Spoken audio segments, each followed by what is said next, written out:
I am Sharma from Nanda College of Technology. We are from Electronics and Communication Engineering Department. He is Vijay Kumar.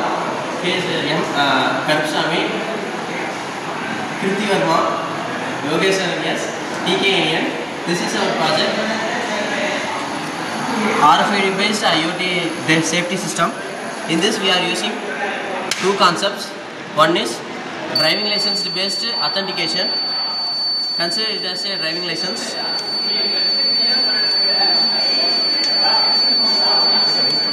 License detector, driving license detector, and engine starts.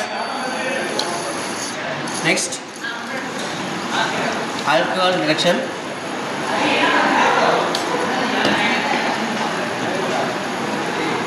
If alcohol level exceeds, the engine will stop. Thank you.